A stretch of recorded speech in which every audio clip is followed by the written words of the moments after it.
Hola a todos y bienvenidos y muy buenas tardes a este programa de CSI Juan. Hoy tenemos aquí al criminalística Cristian Salomoni que nos va a hablar de criminología y el comportamiento no verbal. Él también es experto en lo que es el lenguaje no verbal.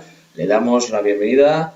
Muy buenas tardes, Hola, ¿qué bienvenido a CSI tal? Juan. Estás en tu Hola, casa. muchísimas gracias. Y bueno, es un placer tenerte aquí. Además, como podemos decir, criminología y el comportamiento no verbal. Podríamos empezar preguntándote a qué te dedicas, quién eres, para que la audiencia te conozca y diga, pues bueno, aquí tenemos lo que es el futuro, ¿no? Próximo. Sí, hombre, eso espero. Pues como dijiste, soy criminalística, estudio criminalística y me dedico pues a dar formación en comportamiento no verbal. Claro, como yo he estudiado criminalística, entonces lo que hago es siempre un poco llevar lo que es el comportamiento no verbal en la rama de la criminología. Pues yo me dedico a dar formación, de formación en universidades, en algunos másters en comportamiento no verbal y detección de mentiras, y también en lo que es el comportamiento no verbal en muchísimos sectores, ¿no? Como puede ser el aspecto económico, las relaciones humanas, recursos humanos, pero yo siempre lo que hago es dedicarme a la formación sobre todo en el ámbito criminológico. Ujú. ¿Y cómo nos podrías definir la figura del criminólogo en los casos no resueltos y cómo ves actualmente la situación? ¿Cómo ves que el gobierno, cómo está actuando el gobierno ante esto? ¿Crees que lo está haciendo bien? ¿Crees que faltan medios? ¿Crees que no dejan trabajar al criminólogo o también a los de la criminalística, que son los que analizan las balas y todas esas historias y las huellas? Bueno, adelante. Pues mira, este tema es bastante controvertido. De hecho, seguramente quien está escuchando esta entrevista, algunos dirán que pues no es así, ¿no? Porque el criminólogo existe como figura. Aquí en España hay ya grados en criminología, entonces hay gente que sale graduado en criminología, con una carrera en criminología, pero es que no hay sitio para estos criminólogos en el mundo laboral.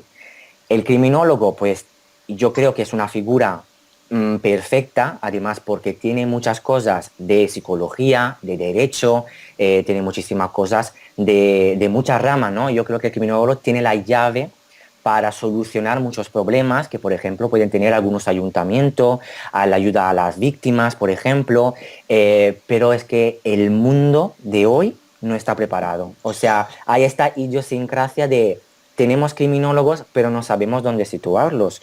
De hecho, yo un consejo siempre que doy, y como yo tengo una plataforma en Facebook, donde hay criminólogos o gente que quiere estudiar criminología que me pregunta dónde, cómo y cuándo y si me lo aconseja, ¿no? Pero es que la verdad que yo siempre lo aconsejo como una carrera secundaria, ¿no? Como una especialidad que ayuda a una carrera más fuerte como puede ser el derecho, la psicología, la medicina incluso, ¿no? Y la criminología puede ayudar a esta como especialidad a esta carrera. Porque claro, un criminólogo puro y duro todavía, a menos que no se dedique a la investigación, a dar clase en criminología, es que ahora mismo no hay. Lo que tiene que hacer es que el mundo del trabajo tiene que decir, para tener esta plaza, para hacer ese trabajo, tiene que tener un perfil y estar graduado en criminología. Ahora lo que hace la gente es al revés.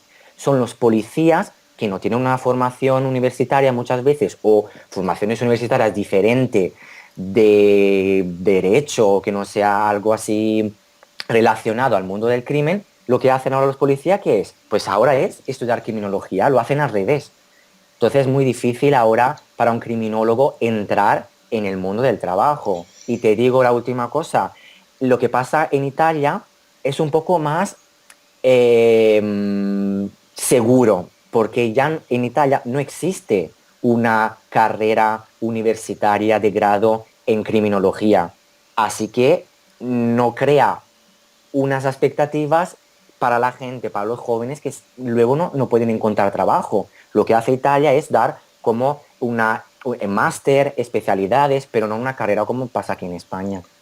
Eso es muy interesante porque además estamos viendo que en el mundo laboral mucha gente se queja, mucha gente se tiene que ir a asociaciones y trabajar Claro, para la asociación, ¿no? Sobre todo conozco unas cuantas y sobre todo hay algunas que son sin ánimo de lucro, que me parece perfectamente, y algunas que son con ánimo de lucro, pero que dicen que son sin ánimo de lucro. Existe también lo que son los estafadores. Por ejemplo, te contaré una curiosidad, por ejemplo, estaban anunciando un curso que valía 75 euros, sobre todo esto también es muy polémico, y resulta que cuando me llamaron de la UDIMA, que se llama la UDIMA de Madrid, me dijeron que las tasas valían 450 euros hasta 700. Digo, pero vamos a ver, que nos quieren cobrar a nosotros, que encima nos pone el 3x2, que se ha insertado ahora este ministro de Educación que está haciendo, vamos, está estafando el mundo educativo y además, estando como están las cosas, al final ni el criminólogo va a poder estudiar aquí, se va a tener que ir a otro país, porque incluso Estados Unidos es claro. una referencia, pero es que aquí tenemos la mejor policía del mundo, ¿eh? Esto lo dicen mucho, pero es que aquí parece que estamos en un sitio tercermundista, perdón la expresión, pero podría ser, ¿eh?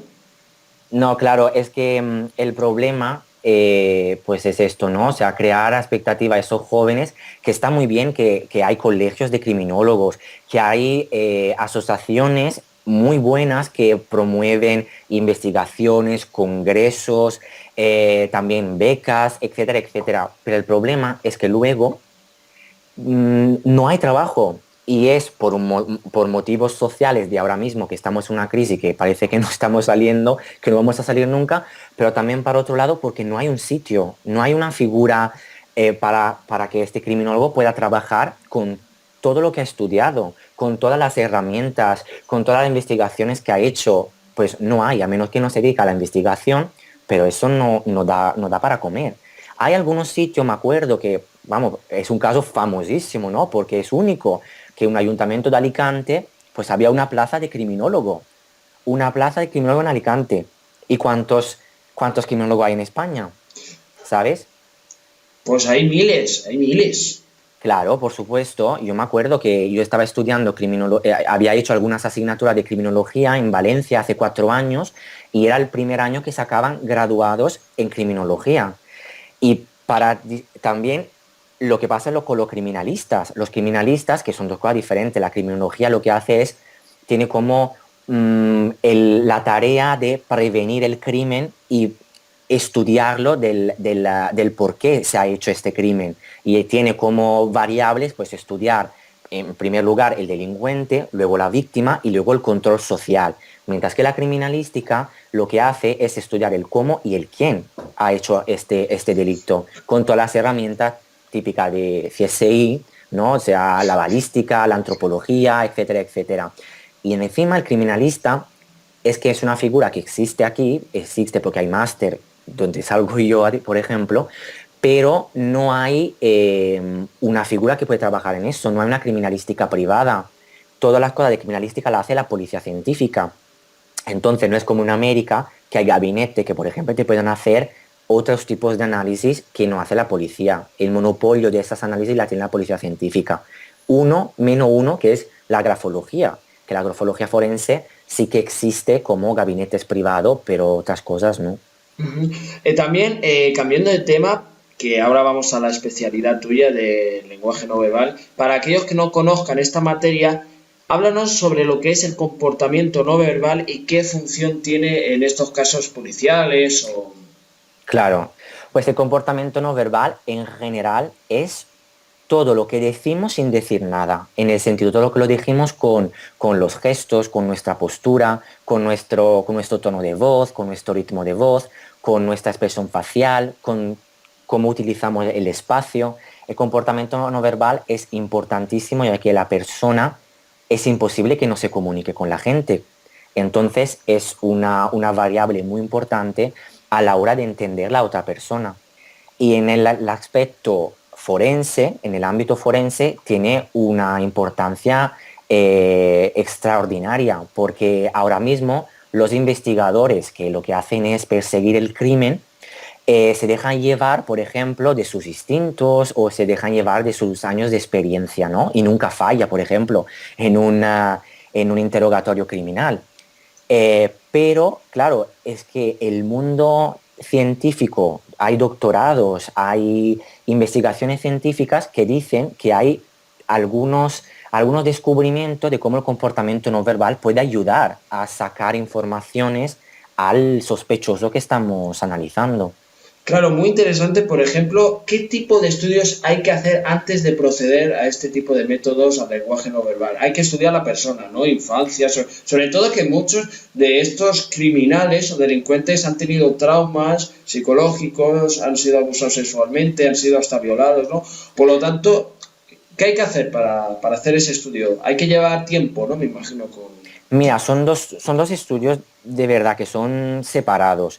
El estudio que se hace la persona a nivel biográfico, pues sí, es una cosa bastante importante que hacer. De hecho, mi tesis de posgrado es analizar cómo es posible que algunos asesinos en serie tengan familias multiproblemáticas, que a nivel poético yo lo llamé el nido del mal, porque todo empieza por la familia, todo empieza y acaba con la familia. Entonces, claro, hay algunos factores, y esta en mi tesis hablo de lo que es el aspecto social. El aspecto psicológico ya está muy visto, etcétera, pero el aspecto social, o sea, sociológico, o sea, la variable de la sociedad, cómo puede influir a la hora que una persona sea criminal o no. Eso es una parte. El comportamiento no verbal es otra cosa. El comportamiento no verbal lo que hace es ayudar al investigador a entender si esta persona nos está ocultando algo, ¿no? Entonces, el comportamiento no verbal, que es importantísimo y lo más relacionado es esto, a la investigación, a las preguntas que se hacen al sospechoso. Y claro, la investigación científica ha dicho, por ejemplo, la cosa que se creía, que si la persona no te mira la cara, está mintiendo. La persona que se toca la nariz está mintiendo. Todo eso es literatura de librería que no tiene sustento científico. Entonces, hay cosas del comportamiento no verbal que sí que tienen aspecto científico, como por ejemplo, y te hago un ejemplo, hay investigaciones importantísimas que ya son pilares de la psicología de las emociones que dicen que hay 7 emociones que son básicas y la tienen todo el mundo. La tienen aquí en España, la tienen en Europa, la tienen en Asia y la tienen todo el mundo. Son 6 emociones que son básicas. Entonces, la misma expresión de tristeza que tenemos aquí en España la tienen una persona asiática o una persona africana. Y eso se ha demostrado con un montón de estudios que os invito a leer, que son los estudios de Paul Ekman y todos esos psicólogos funcionalistas que han estudiado la Universidad de las Emociones. Entonces, si yo veo, y te hablo de casos que he analizado, a mí me han mandado un caso de analizar de un marido que ha desaparecido su mujer y dice que está muy triste porque ha desaparecido su mujer, no se sabe cómo ha desaparecido, no la han encontrado, etcétera, etcétera. Entonces, yo lo que me espero es que esta persona tenga un rostro triste, porque yo me espero que esta persona, delante de la pérdida de una persona que no puede recuperar, sea triste. Sin embargo, con comportamiento no verbal podemos analizar que esta persona no está triste, tiene otro tipo de emoción, ¿no? Entonces esta es una incongruencia emocional, que no significa que mienta, pero que nos está escondiendo algo. Claro, pudiese ser, lo que podemos pensar es que él quería separarse de la mujer y por eso no expresaba ese comportamiento, porque eso es interesante. Sobre todo, has analizado también a Cristiano Ronaldo, ¿no? Por lo que hemos visto en la página, el caso Malaya, bueno, aparte Claro. del tema de los crímenes, también has analizado, pues aparte a personas que están imputados en corrupción. Pero la pregunta es, ¿qué te parece a ti el comportamiento de Rajoy cuando habla así con los gestos? Porque fíjate bien cuántos gestos hace. Es solo por añadirlo a la cuestión, no es porque sea el tema en cuestión, sino si, ¿qué crees de esta persona? ¿Qué nos está retransmitiendo? Pues mira, como te decía, en el comportamiento no verbal lo podemos aplicar en todas las esferas humanas. Acabamos de decir la esfera, digamos, patológica, criminal, pero sin embargo nosotros nos movemos, hablamos, utilizamos la voz, la postura y los gestos. A nivel político, y me llamaron, como decía, ¿no? Para analizar Rajoy, para analizar Artur Mas, etcétera, etcétera, depende un poco de la personalidad de la persona, ¿no? Si es una persona que utiliza mal los gestos, si es una persona que modula bien la voz, como por ejemplo Barack Obama, si es una persona que utiliza mucho la expresión facial, si es una persona, depende de qué utiliza más y qué utiliza mejor. Por ejemplo, imagínate a Zapatero. Zapatero es una persona que utiliza muchísimo los gestos. pero lo utilizaba demasiado. O imagínate Artur Mas, que utiliza su expresión facial, está muy controlada, ¿no? O imagínate Rajoy, ¿no? Que, por ejemplo, le hemos detectado que tiene este pinchazo al ojo cada vez que dice algo difícil para él, ¿no? Algo complicado. Son todos destellos de lo que es cada personalidad y cómo utiliza el comportamiento no verbal. Una cosa que yo siempre miro mucho a la hora de analizar es el uso del gesto. Cuando una persona usa un gesto sincrónico a lo que está diciendo, también su comportamiento no verbal es sincrónico. Yo digo, estoy enfadado y golpeo el puño a la mesa. Eso es sincrónico. Mi comportamiento no verbal, mi decir que estoy enfadado, se acompaña a este gesto. Y eso entonces es congruente. Pero cuando yo digo, estoy enfadado y luego viene el gesto, eso no es sincrónico, esto es aprendido, ¿no? Y aquí todos los gestos típicos de los políticos, ¿no? De ponerse la mano en el corazón, Pues, enseñar las manos que están limpias, cortar con las manos algo en el aire, hacer todo eso, si vienen después del mensaje verbal, es aprendido, es social, ¿no? Se ha aprendido lo que es el discurso. Si viene antes, porque la vía del cerebro de la comunicación no verbal y la emocional viene antes, si viene antes y es sincrónico, entonces pues eso se lo ha sentido, ¿no? Es una cosa que está sintiendo. ujú. Muy interesante eso que apuntaba, sobre todo eso de Rajoy, sobre el ojo que le pincha cuando le cuesta decir algo. Pero ahora te voy a preguntar, ¿qué diferencias hay entre un psicópata y un sociópata? Mira, la literatura muchas veces lo utiliza como sinónimo, pero hay algunos autores que dicen que no. El psicópata, que pues tiene muchas características en común con el sociópata, depende del origen. El psicópata dicen que tiene un origen, digamos, neuronal, fisiológica, ha nacido así. Ujú. Y luego hay psicópatas integrados que trabajan, que viven, que no tienen por qué matar, ¿no? Pero tienen estas características que pueden ayudarle al trabajo, por ejemplo, imagínate, un jefe de financia, un jefe de un banco importante. Sus rasgos psicópatas pues pueden tener muchos logros, ¿no? Porque tiene que ser sin empatía, sin escrúpulos, o sea, tiene que ser, vamos, el tiburón de tu trabajo. Pero sin embargo hay psicópatas que sí que utilizan estos rasgos que tienen para humillar, avergonzar a las personas, ya que tienen muchos rasgos, pero el más significativo es que no tienen empatía a estas personas. El sociópata es la persona que su característica biográfica le ha llevado a ser así, ¿no? Entonces depende de la sociedad. De Ujú. hecho, sociópata, por eso, por el rasgo, esos rasgos son debido a la vida que ha vivido, ¿no? Todas las cosas que ha patido y nos explica el porqué de esos comportamientos. Ujú. Por ejemplo, la pregunta de ahora es que, por ejemplo, leí hace poco que Juan Francisco Alcaraz publicaba que se estimaba que habían 3 asesinos en serie actuando en España. ¿Tú crees que es cierto o tú crees que queda eso como un dato que había que constatar? Porque 3 asesinos en serie, ¿tú crees que hay 3 asesinos en serie actualmente? Yo te voy a decir que seguramente hay más asesinos en series de lo que creemos, pero tengo que hacer un matiz. Esos asesinos en series pues está muy bien, se estudia, es lo que fascina a la gente, ¿no? Gracias a lo que es todas las series televisivas. Pero yo creo que hay problema más importante que la criminología tiene que buscar soluciones de los asesinos en series que últimamente es caso de literatura, ¿no? Pero sí, los asesinos en serie es un hecho, existen y son un problema. Te digo, en España, pues se cuenta que se estima que han sido alrededor de 10, más de 10 seguro. Y algunos han tenido más o menos repercusión social por el número de víctimas y seguramente por el papel que han tenido en los telediarios, ¿no?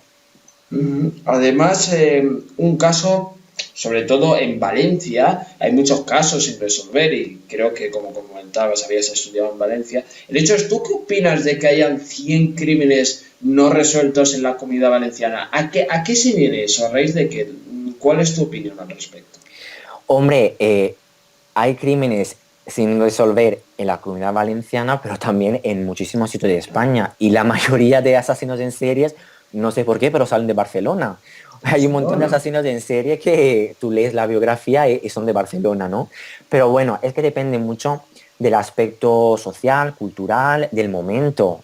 Lo importantísimo es saber el año. Se estima que cuando hay problemas económicos, ¿no? Y te digo, de la tesis que he hecho, aspecto social, no psicológico, de los asesinos en serie, y es, digamos, unos matices únicos, ¿no? Analizar ahora cómo es la sociedad en aquel entonces para que una persona vaya a ser un asesino en serie, ¿no? Y se sabe que en los momentos de crisis económica ha habido un aumento, ¿no? De asesinos en series, pero repito, los asesinos en serie son literaturas, ¿no? Y está bien estudiarlo, pero repito, ahora mismo hay problemas más importantes para estudiar.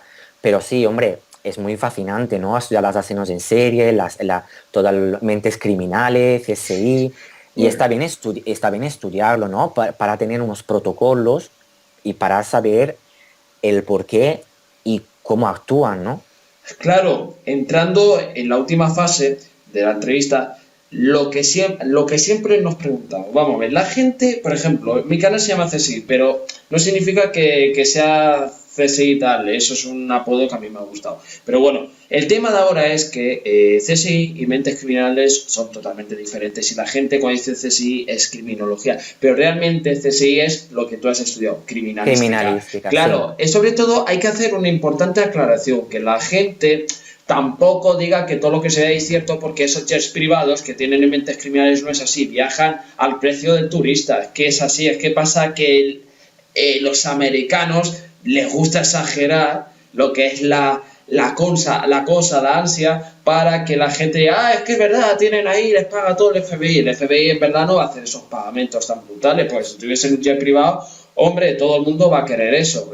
¿Me entiendes, Cristian? Entonces No, no, realmente claro. un investigador no tiene esas facultades, tendría que ser un multimillonario para decir, hombre, me puedo pagar un jet privado, pero vamos, esto imposible. Sí, digamos, bueno, a nivel en general hay muchos fallos, claro.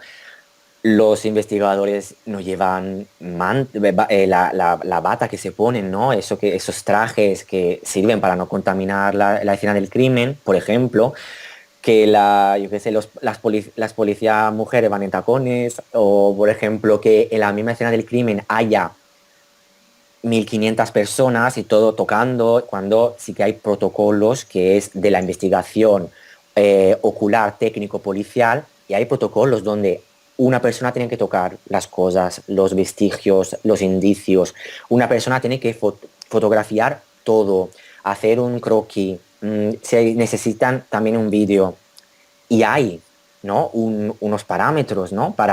Y unos protocolos súper restringidos, ¿no? Para actuar. Y allí sí hay muchos fallos. Pero otra cosa te digo, lo malo de estas series es que se ha creado un efecto que se llama efecto CSI, que es que las personas que ven estas series no solo se creen que la policía actúa así de rápido, así de bien, que ponen un pelo en un ordenador y te dicen que el criminal es fulano de tal y vive en esta calle y ha hecho estos crímenes. No es tan así. Hay análisis que tardan un mes y esto lo que ha hecho CSI es que la gente crea que la policía trabaja así de verdad y entonces pide más a la policía.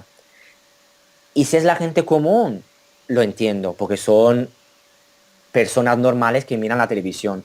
Pero el problema es que este efecto CSI está entrando también en las aulas de tribunales y hay jueces que, claro, el juez no tiene una carrera en derecho, ¿no? En derecho penal, civil, lo que sea, pero no tiene una carrera en criminalística o en biología forense o en balística forense. Y lo que pasa entonces que ha habido casos que hay jueces que dicen, quiero este análisis y la quiero ya. Y la policía científica le dice, no te lo puedo dar ya, tiene que esperar, etcétera, etcétera.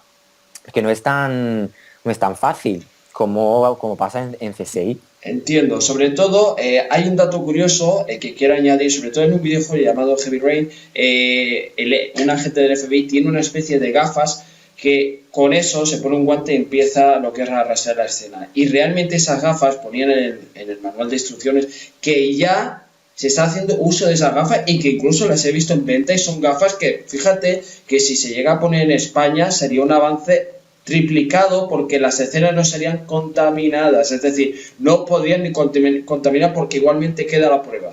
Es decir, esas gafas se llaman PRI, me parece que se llaman PRI y son unas gafas muy importantes, sobre todo esas tecnologías cada vez van a más, ¿no? Y a lo posible, lo que nos quieren dar a entender en esta serie es que a lo posible en un futuro dado, dentro de 10 años, por un periodo, pueda pasar lo que nos están mostrando ahí, porque lo que parece ciencia ficción, compañero, luego parece real. Y ya con No, esto, no, claro, claro. La policía científica y la Guardia Civil, he tenido la suerte de poder trabajar con ellos, eh, hacen siempre, se renuevan, estudian un montón, estudian todos los tipos, por ejemplo, de reactivos, cuál es el mejor, analizan, estudian cuál es el mejor. Hay, por ejemplo, reactivos que ahora ya no se usan y se utilizan otras cosas. Y, por ejemplo, hay grandes congresos donde toda la policía, ¿no? La Europol o también con el FBI, dicen, pues, ¿dónde estamos? ¿Qué tenemos que hacer? ¿Qué es el, el reactivo que funciona mejor? O imagínate que ahora hay departamentos nuevos. Imagínate el departamento de informática forense, que antes no se hacían los mismos delitos informáticos que ahora. Y ahora, por ejemplo, con el uso de la tecnología, yo hice una práctica en el departamento de infografía, ahora se utilizan fotografías, vídeos para lo que es ayudar al juez, al tribunal del jurado a entender lo que ha pasado y para el otro lado pues resolver el crimen.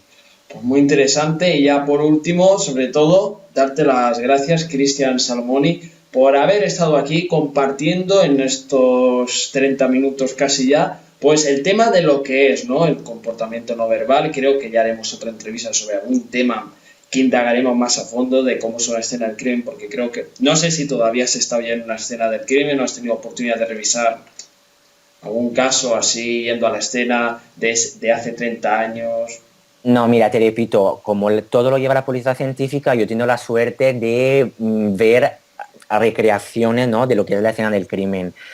Pero sobre todo sí que he tenido la suerte de formar parte de un equipo de investigaciones y de dar clase a policías, sobre todo para que entiendan que el comportamiento no verbal es una materia útil para entender cómo entrar en la mente de la persona que está allí en un interrogatorio, ¿no? Y tener protocolos para lo que estaba diciendo, ¿no? Esperarnos una emoción y detectar si esta persona tiene una incongruencia emocional de lo que está diciendo. Pues eso es importante y ya pues darte las gracias de verdad por haber estado aquí hablando de esto. Es la primera vez que tocamos el comportamiento no verbal y lo hemos hecho de la mano de un experto, Cristian Salomoni. Ya por último, si puedes dar tus medios de contacto, sobre todo esta página que tienes que ya cuando entras parece que entras en un mundo digital. Fíjate, el vídeo está bien montado porque curiosamente tienes como los paneles, el portátil. Hombre, es un buen vídeo. La verdad que el que lo haya Sí, hecho, felicidades. gracias a un compañero que se ocupa de editar vídeos, pues me puedes encontrar en la página en Facebook buscando mi nombre, Cristian Salomoni, o en www.cristiansalomoni.com y ahí hay un montón de investigaciones y me puedes contactar por todo lo que sea. Pues muchísimas gracias, pues el invitado de hoy. Hoy aquí pues hemos hablado de estas cuestiones, la figura de un criminólogo o de un criminalística tiene que estar ahí, la figura tiene que ser reconocida por las administraciones públicas, sobre todo, cosa que es lo que falta y creo que como ya por opinión ya darte las gracias y bueno, ya esperamos tenerte próximamente y ya pues un abrazo muy grande y que sigamos ahí luchando para que la criminología o la criminalística vaya mejor y que no haya tanta burocracia interna. Muchísimas gracias. Muchas gracias a ti y bueno, oyentes de CSIC hemos llegado al final de este programa, lo hemos hecho de la mano de un invitado de lujo, Cristian Salomoni. Cuando quieran pueden contactar con él, consultarle cualquier información. Muchas gracias, hasta la próxima, nos vemos.